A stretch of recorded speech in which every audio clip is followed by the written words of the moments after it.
Pues a pesar de que en la prensa occidental se menciona que los europeos lo lograron, están pasando el invierno sin ningún problema, sin ningún tipo de escasez energética, sin precios muy altos y bueno, sin molestia social, sino al contrario, todo está fenomenal. En realidad las cosas sí se encuentran todavía muy mal. Y es que, por ejemplo, hace unos días la ministra de Defensa de Austria señala que lo que viene, y bueno, que se tienen que empezar a acostumbrar los europeos, en este caso los austriacos, es que van a haber apagones rutinarios. Apagones en varias partes de colonias, de ciudades, de villas, de poblados, y en general de localidades para ahorrar y seguir ahorrando energía, pues porque no van a tener energía infinita o no van a tener energía mayor. Incluso lo que se comenta ahorita es que no hay tanta energía o tanta crisis energética, pero no porque hayan sido muy buenos los europeos para encontrarse proveedores distintos a Rusia, sino lo que pasó es que hubo la llamada destrucción de la demanda.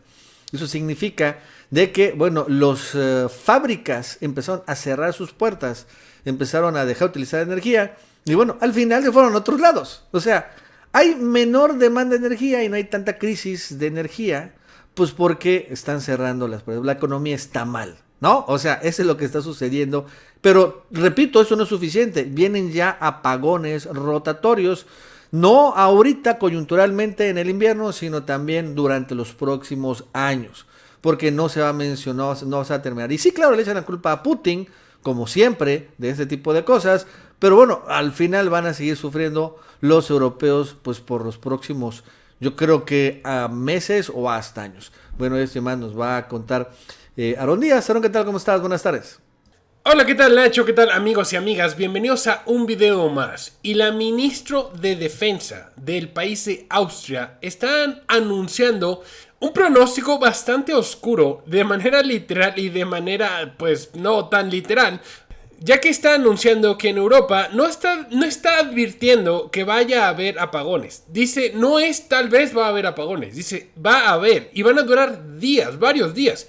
Y es que, por ejemplo, ya hemos visto cómo en Ucrania ellos son los que están llevándose la peor parte, después de tantos ataques a su infraestructura, con la intención, obviamente, de doblegar a Zelensky para que ya pare los ataques en el Donbass. Los ciudadanos ucranianos son los que terminan pagando los platos rotos. Ya se ha reportado que más del 80% de este país no tiene electricidad. Pero aquí la pregunta sería si este escenario podría suceder en Europa también. ¿Podría ser que Europa, que el 80% de los europeos se queden sin electricidad, sí o no? Bueno, es que todo esto va a terminar dependiendo de cómo se desarrolla el conflicto el siguiente año, en este 2023. ¿Por qué? Porque si Rusia, por así decirlo, terminara también atacando a Europa, Rusia el día de mañana, a pesar de que los europeos se quieran sentirlos muy gallitos, si Rusia quisiera, el día de mañana, podría hacer que de la noche a la mañana se arrodillaran los líderes europeos. Simplemente atacaría igual las bases eléctricas y no tendrían otra opción. No importa que los Estados Unidos digan lo que digan. Rusia simplemente tiene mejores misiles. El hecho de que Rusia no lo haya hecho nos demuestra que Rusia no quiere conquistar a Europa, mínimo por la fuerza. Tal vez comercialmente sí, tal vez quiere ser un líder o quiere tener influencia, pero no quiere ser recordado Vladimir Putin por el que destrozó o creó una tercera guerra mundial. Pero por el otro lado, los europeos sí siguen atacando a Rusia a través de Ucrania, siguen apoyándole, siguen dándole dinero y siguen dándoles armas. Pero esto ha llevado a que ellos también se terminen por divorciar, comercialmente hablando, de Rusia. Y esto lo que termina por hacer es que los partidos verdes que están ahorita en el poder en Europa terminen por radicalizarse y terminan por intentarse separar de todo lo que pueda llegar a contaminar. Y esto los ha obligado a depender de las energías más intermitentes que existen.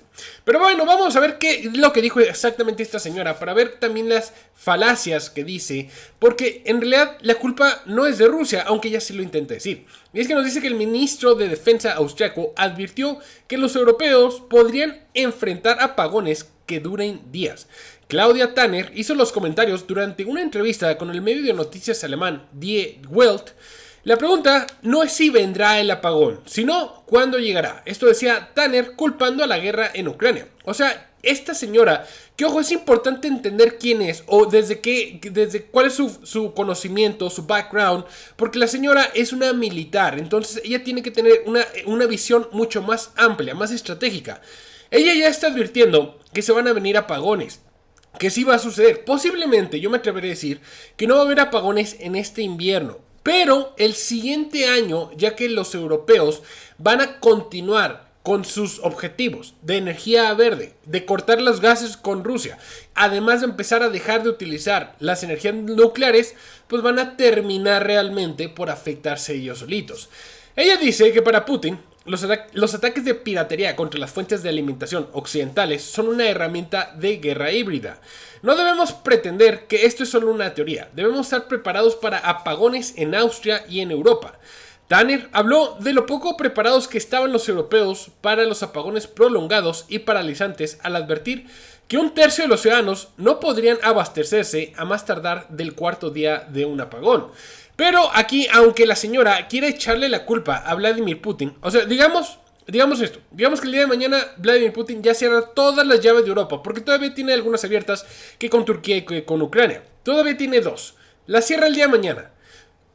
¿Realmente de quién dependería? Pues dependen de ellos, porque actualmente sí tienen plantas generadoras de electricidad que no dependen del gas ruso. Como por ejemplo los alemanes tienen plantas nucleares.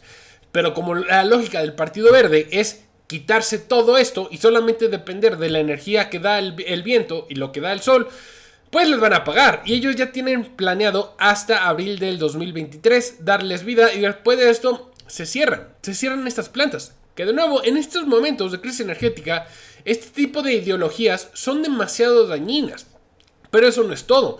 También es que es incongruente porque a pesar de que tienen estas ideologías tan extremistas, la realidad siempre se les termina por imponer y ahorita están contaminando a través del consumo de carbono, contaminan más que, por ejemplo, la India o Sudáfrica, a pesar de que ellos estén en contra. Pero es que la realidad se les termina por imponer, aunque ellos quieran quitarse a la energía nuclear, pues no tienes otra opción. Pero ¿por qué les digo que el siguiente año va a ser el año más difícil para los europeos? Bueno, como les digo, ya no tienen acceso al los gasoductos a través del Nord Stream 1 y Nord Stream 2, especialmente en Alemania. Al momento de no tener acceso a estos gasoductos y también el que pasaba por Polonia se cerró, pues realmente dependen ahorita de los inventarios que tengan. Y vamos a analizarlos muy rápidamente.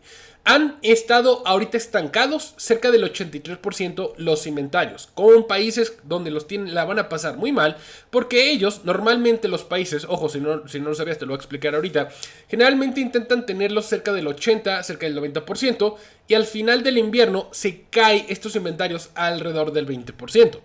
Entonces podemos ver que, por ejemplo, ahorita la Unión Europea en su conjunto, en general, alguno que otro país no se la va a ver un poquito más difícil, para decirlo de una manera amigable, pero van a sobrevivir y van a aguantar bien. El único país que yo me pondría aquí a notar y a prestarle atención sería a Letonia, que ellos tienen un 47.13% en sus almacenes. Pero el que sí, como les dije desde un inicio, el que se la va a llevar, pero si mal, va a ser Ucrania, que ellos tienen un 25% de almacenaje, no van a aguantar este invierno. Entonces, ya sea que los europeos, el resto de Europa, le entregue gas, que es una de las cosas que ha venido pidiendo Zelensky, pues no van a tener muchas opciones. Pero sin lugar a dudas, como les dije, esto se va a caer. Posiblemente a final del invierno estemos viéndolo entre un 20-30%. Ok, pero para el siguiente año ya no van a alcanzar a obtener el gas que necesitan. Tan solo en Europa se espera que van a tener un déficit, aunque le compren a Qatar, Arabia Saudita, Emiratos Árabes, es más, que vengan aquí a México y nos rueguen que le enviemos gas. Aunque todo eso suceda, aún así se espera que vayan a tener un déficit de 27,000 millones de metros cúbicos de gas natural. Entonces, este año la van a librar. El siguiente, quién sabe. Y eso es ya lo que está diciendo la ministra de Defensa, que pues va a pasar. O sea, en Europa, prepárate porque de seguir así las cosas, que hay que decirlo, parece que va a seguir desde los Estados Unidos. Ya habíamos visto que tienen contratos con manufactureras de armas hasta mínimo el año 2025, lo que nos indica que Estados Unidos va a seguir apoyando sin lugar a dudas a Ucrania hasta el año 2025. Y mientras que no lo deje de apoyar los estadounidenses, este conflicto no va a terminar. Entonces, los europeos, como dije, este año la libraron. El siguiente va a estar difícil. Y en 2 años va a estar todavía peor. Así que a ver cómo le hacen. Pero pues hay que aguantarse. Vayan preparándose, vayan preparando las velas. Porque parece que les va a tocar estar un ratito en la oscuridad. Espero que el video les haya gustado. Espero que lo hayan encontrado informativo. Si fue así, dejen su like, su comentario, compartan para que lleguemos a más personas. También los invito a suscribirse. Si no están suscritos, suscríbanse también en el Chapucero Finanzas para que me sigan ahí en temas financieros o en mi canal de YouTube llamado BitVenue, donde me pueden ver todos los días. Yo los veo el día de mañana. Cuídense mucho. Bye.